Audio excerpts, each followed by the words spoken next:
José Riga, à nouveau un scénario amer ce dimanche du côté de Repolboom, avec, après une vingtaine de minutes, la blessure de Martin Schillings. Oui, c'est malheureusement ce qu'on peut considérer un fait accidentel qui s'ajoute à la longue liste déjà de joueurs blessés ou indisponibles. Et c'est vrai que depuis le début de saison, je ne pense pas avoir pu aligner deux fois la même équipe. C'est dommageable parce qu'on avait déjà dû faire appel à des joueurs qui ne sont pas nécessairement toujours titulaires. Et donc, c'est vrai que ajouter Martin à la liste, c'était délicat, surtout dans un match qu'on devait absolument bien négocier. Mais voilà, c'est un peu notre quotidien depuis le début de saison, avec des indisponibilités qui sont parfois difficilement explicables. Je parle des circonstances, parce que bon, être blessé dans le foot ou avoir une douleur, je dirais, c'est chose normale dans le monde du football. Bon, ce qu'on remarque plus globalement, c'est que sur certains clubs, eh bien, je pense que le post-Covid reste présent. Maintenant, ce qui est paradoxal, c'est qu'on est sorti de la préparation pratiquement sans blessure et avec, je dirais, une charge de travail considérable. Et puis au fil des matchs, les circonstances voilà, qui ont fait que on est privé de joueurs au dernier moment, la veille de match, comme la semaine passée, de joueurs titulaires. Voilà, à ce niveau-là, il est clair que on étudie évidemment la nature des blessures pour être cohérent dans notre travail. Maintenant, comme je le dis, ça on le fait pratiquement systématiquement, évaluer la charge de travail. Mais ici, c'est vrai que le sort s'acharne vraiment. Au niveau du match aussi, parce que globalement, on ne peut pas dire en première mi-temps qu'on a vu un mauvais viseur. Vous avez eu des occasions, et puis au final, c'est encore une défaite. Ben, c'est ce qu'on est en train justement aussi de regarder, mais je le fais évidemment après tous les matchs. C'est-à-dire que voilà, on analyse évidemment les opportunités pour, les opportunités contre, les phases arrêtées offensives et défensives, parce que c'est clair qu'elles sont souvent significatives d'une domination ou de l'inverse.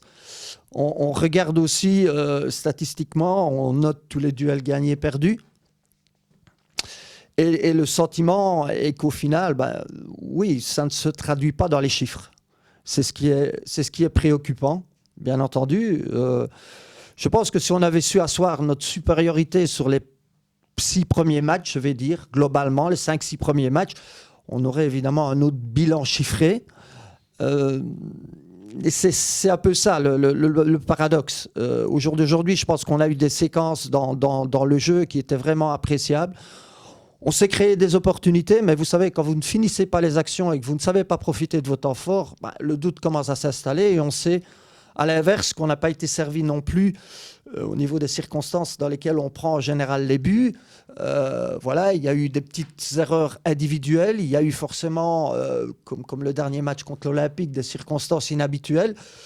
Et c'est clair que ça travaille le mental des joueurs, parce que quand vous avez l'impression de dominer, mais que finalement vous engrangez seulement 1 point ou 0 point, forcément, ça entame un peu je dirais le moral des joueurs. Mais encore une fois, la solution se trouve dans le groupe. Donc voilà, il faut aller de l'avant. Je pense clairement qu'on mange notre pain noir. Mais si on veut manger du pain blanc, c'est vers nous qu'il faut regarder. Voilà. Personne ne nous aidera. C'est le groupe qui doit réagir. C'est nous qui devons trouver la bonne formule. Et c'est sûr que malheureusement, les bonnes formules à trouver pour le moment, elles sont pas évidentes, parce que, comme je dis, il y a l'accumulation des blessures. Et voilà, il y a d'abord eu un secteur qui était déstabilisé, puis c'est un autre.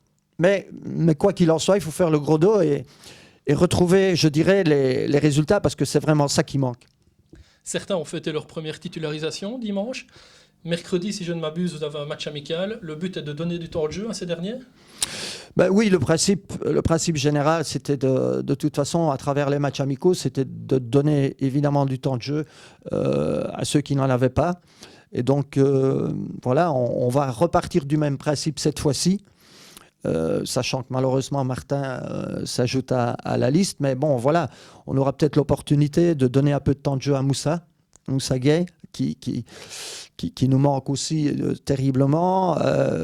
L'opportunité de continuer à donner du temps de jeu à Syriac, qui est bien physiquement, mais qui a encore besoin de repères footballistiques. Donc voilà, c'est évidemment le but, c'est de continuer à donner du temps de jeu à ceux qui peuvent nous aider à sortir de cette impasse.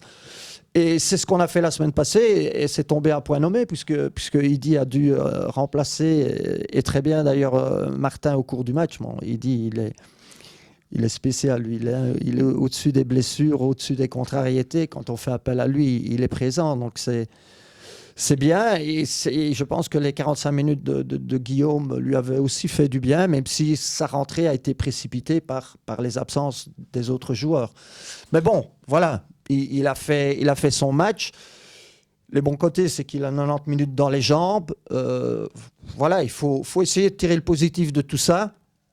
Mais je le répète, pas prendre en considération le contexte en disant oui, mais c'est les blessures, oui, mais ce sont les circonstances, oui, c'est la malchance. Parce que si on parle de ce principe-là, on ne s'en sortira pas. C'est plutôt oui, on doit faire plus. Voilà. Et c'est ce que les joueurs doivent se mettre en tête. Voilà. Même si on a l'impression de donner, on ne donne jamais suffisamment puisque les résultats nous sont contraires. Et c'est avec cette mentalité-là qu'on pourra voir un peu plus loin et plus sereinement le futur de Visé. En espérant évidemment prendre 3 points face à Tessenderlo. C'est le maximum qu'on peut prendre, donc forcément. Mais bon, voilà. Je pense que c'est, comme je dis, il faut montrer aussi la force du groupe dans les moments délicats. Voilà. Je suis certain de la qualité du groupe quand tout le monde est présent. Il faut faire abstraction de la concurrence et de certains partenaires pour voilà, contourner ce mauvais moment, cette mauvaise passe qui ne doit plus durer. Voilà. Merci José. On se retrouve mercredi face à Richel et dimanche face à Tessenderlo. Merci à vous.